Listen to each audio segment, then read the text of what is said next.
Tentu pada RDP kita pada siang hari ini, kita ingin dapat masukan lebih banyak sebenarnya.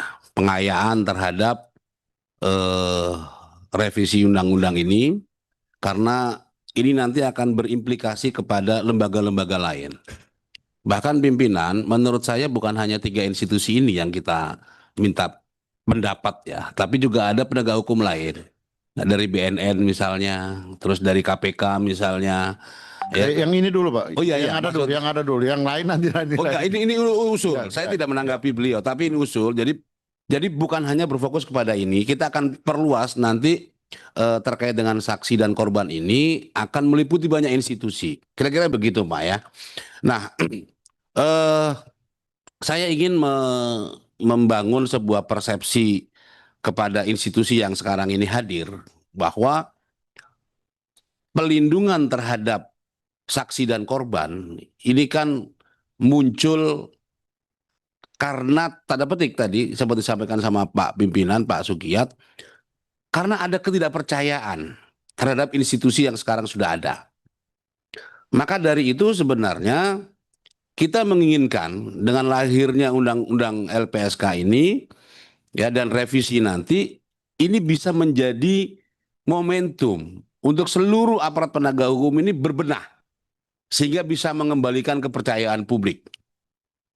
Nah, momentum ini menurut saya harus disikapi secara positif.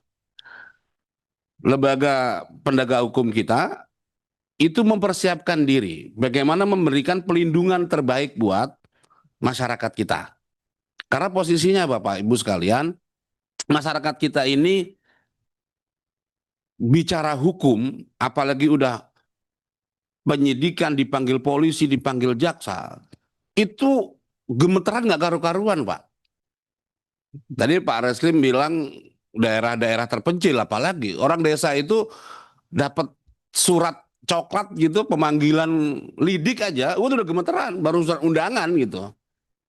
Nah, menurut saya ini kan perlu juga sosialisasi yang lebih masif kepada masyarakat, ya, bahwa mereka ini masyarakat kita ini dalam konteks penegakan hukum mereka dilindungi, mereka diperlakukan secara adil di semua institusi.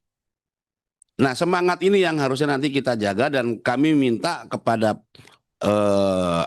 yang hadir pada kesempatan hari ini berikan masukan yang sebanyak-banyaknya tentang draft yang kita sudah rancang gitu ya sehingga semua siap ketika LPSK ini itu diundangkan semuanya siap. Kira-kira begitu. Terima kasih pimpinan. Terima kasih Pak Januar, langsung ke Pak Tony. Terima kasih pimpinan dan anggota Komisi 13 yang saya hormati, narasumber dari Mahkamah Agung, Jampitsus dan Bareskrim yang hadir dan seluruh jajaran yang saya hormati. Saya Tony Tesar dari Dapil Papua. Hanya menambah saja apa yang tadi sudah disampaikan oleh Pak Umbu, yang dijelaskan oleh Jampitsus tadi, Jampidum, maaf, bahwa terkait dengan ganti rugi atau restitusi ya, itu sangat baik yang disampaikan oleh Pak Jampidum. Mungkin bisa lebih dipertajam lagi Pak.